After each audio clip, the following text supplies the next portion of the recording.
What is up, everybody? Bootman here, and we're back with another Marvel Snap video. And in this video, not only will we be reviewing the new cards that are coming this month, the month of February, for the Ant-Man Quantumania season, but this is also our monthly giveaway for the season pass, all right? So I'll explain all those details and all that. But before we get started, if you're new here, hi, my name is Chris. I also go by Bootman. If you love Marvel Snap as much as I do, make sure you subscribe and ring that notification bell. One of the primary focuses of my channel is for people who want to play this a little bit more on the competitive side. Like if you are interested in ranking up the ladder or playing in tournaments and leagues and all of that, this channel is meant to make you a better player. So you want to make sure that you subscribe. And we're trying to hit 7,500 subscribers by the end of the month. We're doing pretty well. We're at like 7,150, something around there. So make sure you subscribe and ring the notification bell. Also, join our awesome Discord community down in the description below. And I mentioned I will be discussing the giveaway, okay? And to enter the giveaway, I'll repeat this when I go over the details, but you have to follow me on Twitter. That is linked down in the description below, at BootmanMSTZ. But follow me on Twitter. It's fun times, all right? I love chatting with all of you, getting deck ideas. I ask questions and tweet all sorts of fun stuff. So I'm a good follow on Twitter. I don't want to toot my own horn, but I'm pretty cool to follow on Twitter. So make sure you're following me and you get to be part of these monthly giveaways, all right? But yeah, so let's get started. So check it out. Let me switch my little screen here. So we're gonna be going over the cards that are coming this month, okay? So this month, Ant-Man Quantumania is coming out. Looks like a sick movie. I love me some Marvel movies, all right? So I cannot wait. I got my son and one of my best friends. We always go like the first day it comes out, like on the Thursday, you know what I mean? So we already got our tickets. Like the second those babies come out, ooh, we get some. All right, so I'm super excited for it. It's been quite some time since an Ant-Man movie, all right? So these cards that I'm gonna go over, these look to be the 4 Series 5 cards in addition to MODOK, which is the season pass cards. These look to be the cards coming out. So just big old caveat, these are subject to change. I could be completely wrong, even though I don't think I am, because these all kind of fit in with the Ant-Man storyline. So anyways, so I'm gonna go over them. So for this giveaway, I am personally going to give my thoughts and opinions on these cards as per usual, because MODOK is going to be with the season pass, so $10, okay? And then the other 4 cards are going to be the Series 5 cards, so 6,000 Tokaroonies, okay? So I like to go over these, give my thoughts and opinions to help you kind of guide your decision on, do you wanna save up tokens? Do you wanna pin one of these things and wait the 9 months like it's a freaking baby until you can get one? But yeah, I'll go over them and all that. So for the giveaway, all right, I'm gonna go over these, and you gotta wait until the end of the video. Don't you just start typing right now either, okay? So to enter the giveaway, down in the comments, you gotta leave a comment, and here, I'm gonna put it in the description too, so you don't screw this up. There's a few things you gotta do, okay? First, obviously you gotta follow me on Twitter. I'm not just picking people from the comment section. That's not how it is, okay? So you gotta follow me on Twitter, at BootmanMSTZ. That's the first one, all right? Second, you got to include hashtag giveaway in your comment, okay? You gotta put that. It makes it a lot easier for me to find, and if you don't put that, I'm not gonna find you because I'm only looking at the ones that say hashtag giveaway. Other thing, you gotta put your Twitter handle, because I will be tagging the winners on Twitter. The winners will be announced on, what is it? I believe Tuesday is the launch of the season pass, so I will be announcing them on Tuesday, okay? Lastly, this is the meat and potatoes of it all. I want you to leave a comment with your thoughts on what your favorite card or cards are, or what kind of strategies you're thinking of with these new cards coming out, okay? So you gotta do that with hashtag giveaway and your Twitter handle down in the comments below. Got it? Makes sense? And real quick, I mentioned this in my last video, but I have a really, really sick giveaway idea coming up. Like, some people are like, oh, you're gonna give like a gift card? No, it's not like the prize, it's the thing that we're doing for the giveaway. And I think it's gonna be awesome. And if it goes well, if it goes the way I'm thinking, we'll do a lot more of them. So there might be some more giveaways coming, okay? So if you're not subscribed, there's another reason to subscribe, because I just love just making it rain free stuff for all of you, all right? Anyways, let's break it down. So first card, we got MODOK, okay? MODOK is a season pass card, all right? So first off, MODOK, Second Dinner's getting back to their roots of like a season pass card that's like kind of like, meh, all right, I guess that's all right. You know what I mean? I came in on the like Miles Morales symbiote invasion season, and Miles was the season pass card, which, you know, he's cool if you have him in a move deck. He's a 4/5, turns into 1/5. Then there was Black Panther, and then we had the two cards that everybody's like, yo, we gotta nerf these, Silver Surfer and Zabu. So now we got MODOK coming in. Very niche, very specific for discard decks. Or, you know, people might come up with something creative. So my personal opinions on this, like, this card is terrible. This is terrible. Like, so check it out. Everybody, I've seen everybody, since it was like data mine that this is coming out, everyone's like, oh, here's what you could do. Oh, this is gonna be, oh, look out for the Hella decks. Oh, this is gonna be so sick and da da da da. All right, like the primary strategy for this card that I've seen floated around is you put MODOK behind Invisible Woman, then you drop Hella, all right? So when the cards reveal at the end of the game, after Invisible Woman, MODOK discards your hand, okay? Then Hella comes out, she revives them all. You have Morbius out somewhere getting a bunch of stats because everything's discarded. Cool, that's amazing. So check it out, all right? And I think this is a good time to release this video because right now Onslaught Citadel is the hot location. You're gonna see so many Cosmos, it's gonna make your head spin, okay?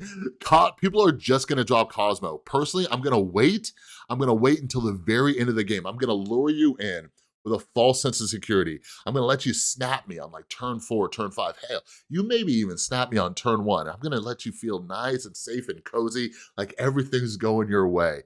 And then on turn 5, maybe turn 6, I'm gonna drop Cosmo right on the other side of your Invisible Woman, and it's gonna ruin your day, all right? Like, this card is very easily counterable. I've seen a lot of other people say like, yeah, when this card pops up in X Mansion, people are gonna be furious. So I am not a fan of this card. I've seen some other people discussing it. I think there might be, yeah, and then there's another card we're gonna discuss that's like, it's gonna make this card even worse. But anyways, I'm not a huge fan. So this is one of the things, if you think I'm an insane, crazy person, let me know down in the comments if you have a better idea for MODOK that does not involve Invisible Woman. I learned this from people, I think Molt, awesome YouTuber, go check out his Marvel Snap channel. He was the first person I heard talk about how he never plays Invisible Woman and how terrible it is, because it's like huge signal to the opponent of what you're doing, right? And you're saying like, hey, counter this lane, like here, right here, look at this lane, right? I see Jeff Hoagland talk a lot about it too.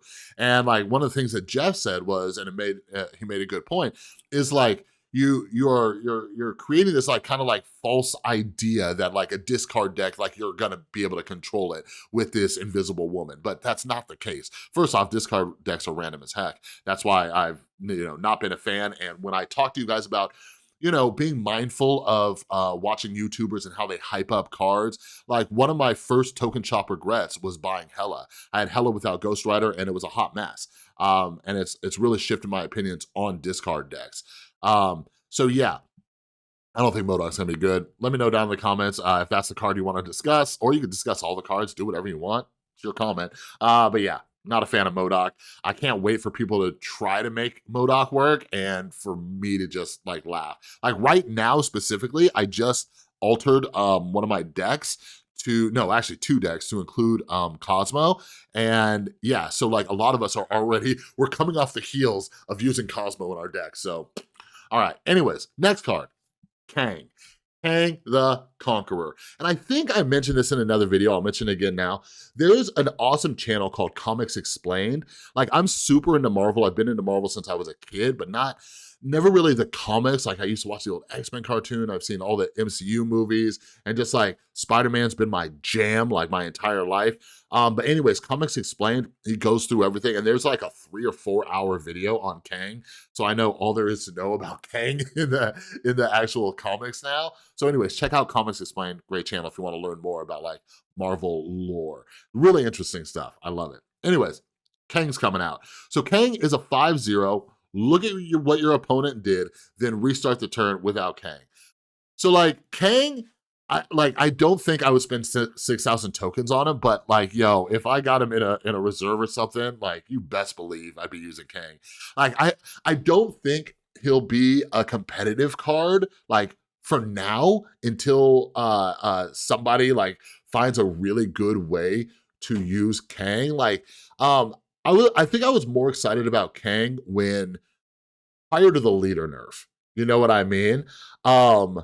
Because like you could just drop Kang on turn 6, whatever, and then just, okay, you're gonna leader me, now I can retreat. So Kang, as I say that, he might be a good card for cube management, but like as a 6,000 token card, I don't know. I think he'll just be a funny card to do, but I don't know if you're really going to be able to just swing the match to your favor, like often enough to rank up the ladder and things like that. Like, the decks are so small with like 12 slots, like just one slot, like, because good Marvel Snap players, you're going to have a decent idea of what your opponent's doing, right? By turn 5 or even turn 6, you have a decent idea of what kind of deck they're playing, That's where I think like Kang's value really kind of decreases, But there is something to say about how many times do we get into situations where we have like a 50-50. You know what I mean? Where it's like, okay, if I do this, if I do that, and Kang is right there to just be like, yo, you could just play me, see what's gonna happen, and yeah, you can manage your cubes a little bit better. So 6,000, I don't think so. I would probably wait for him to drop down to like Series 4, okay? But yeah. And by the way, all these new cards I'm going into, they are in the silhouettes in the game. So if you go to the game and you go to the filter and you click on unowned cards, all these cards that I'm going over, you'll see them, okay? So next card, Ghost. If any of you watched my Series 4 and 5 tier list that I made yesterday, you saw me go on my rant about Shadow King, okay? I have Shadow King pinned right now, and one of the reasons is because my favorite deck, my Magantris deck, it's not good against like decks like Silver Surfer, right? And it's because, things like Brood that don't get buffed up to 9 power, so I can't Shang-Chi him, all this other stuff. Well, the other thing that messes up tech cards and Magantris and all that is turn priority, okay? Turn priority is huge in this game. I've learned to just shut my mouth and stop complaining about it, but it's very frustrating. It's very frustrating that you can be winning an entire game and then lose turn 6 because you were doing so well the entire game, right? Because then you have turn priority and then they can do whatever they want. They can Shang-Chi you, they can do anything. And you're just kind of like going out there completely vulnerable. So when I heard about Ghost, I'm like, I am getting that card. So this is interesting, and feel free to correct me if I'm wrong.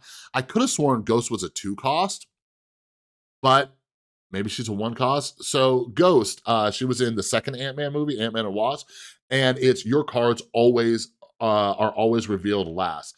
Their on-reveal abilities happen last. So this helps, okay? Like if you like to play decks like I do with counter cards and tech cards and all that, Ghost is a must have, an absolute must. But the other thing that I'm thinking about is I've been playing a lot of Valkyrie lately. Some of you saw that video. And Valkyrie, you have to not have turn priority too. Ghost would fit in great with Valkyrie decks. Ghost, personally, this is a card where the second it pops up, I'm pinning it and I'm spending 6,000 tokens on it. All right? I have, right now, like I said, I have Shadow King pinned. Ghost is the other card I want. Those are like the 2 cards I've been waiting for. I have been waiting for as somebody who just loves to counter and have those surprising plays. Ghost makes it a little less surprising because you gotta have her out there. But I will say this, there's been a lot of debates and discussions around how Ghost is gonna work, right? So we're assuming 2 Ghosts are gonna cancel each other out, almost like Daredevil, okay? But something I realized with Valkyrie too is, like, if you're gonna get these cards, even though they're expensive, they're super duper expensive, and I hope they change like the token acquisition process, they're very surprising, and people won't know what to do. They won't know what to counter. They won't know what to expect. So like, if you're gonna get these cards, it's better to get them sooner rather than later. But anyways, the other thing is like, how is a turn 6 ghost going to work, right? Will it kind of like change the way the last turn plays out? Or do you have to have ghost down before that turn? Does that make sense? So like, let's say I don't draw ghosts until turn 6, or let's say I wanted to have a big turn 6 play, I wanted to surprise them with ghosts. Valkyrie's a great example, right? Because Valkyrie, she's a 5 cost, ghost, if ghost is a 1 cost, then I could drop Valkyrie and ghost on the last turn. Will the game, so if I went into the last turn with turn priority, would ghost say, now you're gonna reveal last because I dropped ghost? Like, how would that work out? So it'll be interesting. I'm still gonna get the card no matter what. Like, I think this card is valuable enough to deal with that if need be. Like, I'll just get Ghost out sooner. But anyways, my personal opinion, I love Ghost. This is one of the few tech cards that are coming out that people aren't completely taking a dump on. So, so yeah, I cannot wait to pin this card in my shop. All right, so next up, the Living Tribunal. I've seen a lot of hype around this card, okay? And its ability is, at the end of the game, split your total power evenly among all locations. So like, there's a lot to do here. I think this is a great card. I don't know if I'll personally spend 6,000 tokens on it, but yeah, it seems like a great card, and I get it. I totally get it. It's just, I've mentioned this in quite a few videos. I think the majority of Marvel Snap players, and this is where you can have an edge if you change your mindset, I think the majority of Marvel Snap players are constantly thinking about how to put power on the board, and I try to think of, how do I take power away from the other person, right? So I think there's a lot of hype around Living Tribunal because it's spreading power across the board. And yes, power wins it, but power doesn't win it if somebody takes it away from you. Does that make sense? So anyways, the Living Tribunal, like, I've already had like a bunch of ideas for decks, like, because you could be stacking a lane, and it's a very, it does kind of play into that like kind of tech niche though, right? Because you can get these like kind of surprising plays.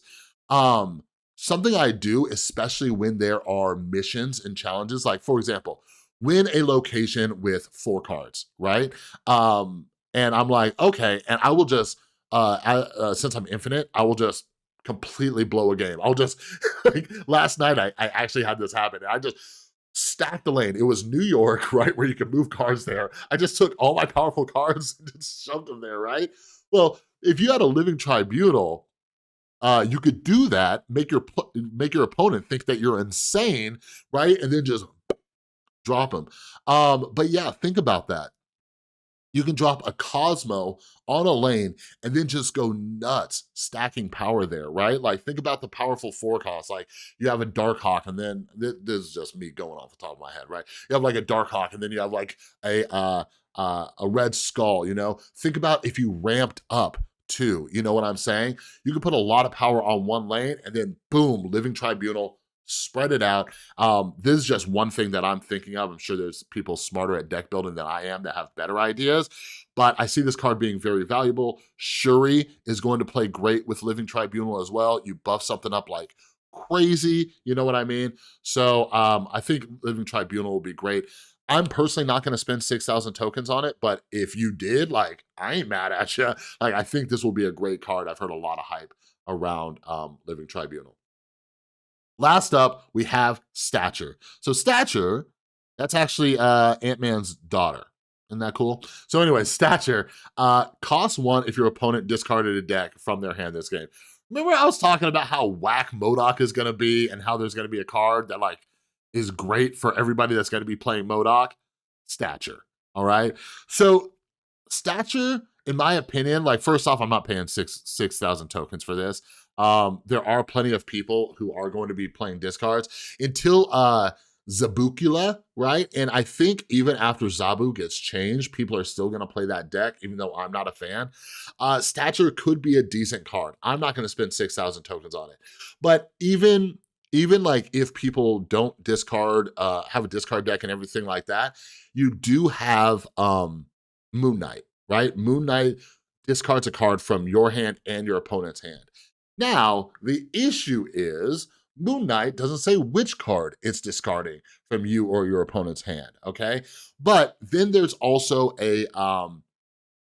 probably the better play is Black Bolt. So a lot of people have been saying Black Bolt might get a lot more play because of stature, right? Like think about this. You could drop Black Bolt on turn 5, and now you have a 1/7 going into the final turn, so you could play another 5 cost. You know what I'm saying? Like, I could imagine something like that playing well with like a Valkyrie, you know? Because like if Valkyrie one lane and then just drops 7 power on another lane somewhere, as long as I Black Bolted, like that could be pretty dope, you know? But right now, like with the way Valkyrie is and all the play that I've done, like it seems to me like there's only really one Valkyrie deck that works. That's the one I made a video on the other day. But stature, dope card. I would probably get her at when she drops down to Series 4. Like me personally, just because I think she can be surprising, and that's something I look for in new cards. So like 3,000 tokens, like I would definitely 6,000. So maybe stature I'll see in a month or two unless you like pop up in a reserve. All right. But anyways, those are the cards. We got MODOK, we got Kang, we got Ghost, Living Tribunal, and Stature. Like I said, that is subject to change, but I did a bunch of research last night just to double, triple check, see what people are saying on Reddit. These make sense. All of these cards make sense. The only one that kind of doesn't make sense, and again, I don't know all of the lore behind Ant-Man, is the Living Tribunal, but all these cards make sense, okay? So I think these are the cards that are gonna be coming. Like I said, there are silhouettes for all of them. So again, to round this up, for the giveaway, all right? Say it with me. Follow me on Twitter. That's the #1 thing. If you're not following me on Twitter, I'm not gonna pay attention. I'm just not gonna do it, okay? That's the one thing you really gotta do. Because I announce it on Twitter, I'm tweeting this out on Twitter. Follow me on Twitter, okay? Because I'm gonna announce the winners on Twitter. So if you're not on Twitter, then sorry, I can't pick you. Okay, do that. Leave a comment with which card you're the most excited about or some deck ideas, stuff like that. And give a reason. Don't just say Living Tribunal, okay? Like, give me a reason. I want to see your logic behind it. Like, this kind of stuff helps me too. Like, I look at it, I'm like, oh crap, I never thought about that. I love getting different ideas from everybody else. Like, that's what's awesome about this community. All right, so leave a comment, okay? Next, you have to put hashtag giveaway. That's how I'm filtering these comments. That's how I'm gonna see that you entered. And with it, you gotta leave your Twitter handle. Gotta leave it, because that's how I'm tagging you, okay? Those of you who don't know, and in case any of you are planning on becoming a YouTuber and maybe doing a giveaway at some point in time, YouTube giveaways are very hard. they're very hard to do, because I can't just message you on YouTube. So this is the best way. I put a lot of thought into how this works, so make sure you follow the instructions, and if you need a refresher, the instructions for how to enter the giveaway will be down in the description below. I will also link to all these cards if you want to go back and double check them, you know, whatever. All right, that's all I got for this video. If you liked the video, please give it a thumbs up. If you're new, subscribe, ring that notification bell. All right, we're trying to hit 7,500 subscribers. And like I said, I guarantee if you're subscribed to this channel, you will become a better player. We're making content here that other people are not making. Not necessarily this video, like this is something everybody's gonna make. But anyways, I touch on topics that other people won't, and I have a different opinion than a lot of others. So it's a good deal. You subscribe, I provide you with some value. We all win here, all right? And join our awesome Discord community down in the description below. And just a reminder, my Twitter is linked down below. If you're trying to find me, it's at BootmanMSTZ. All right? I got another kind of surprise video for you a little bit later. It's a brand new, exciting project I've been working on behind the scenes. That'll be coming up later, so make sure that you stay tuned. But until then, have an amazing day, and I'll see you soon.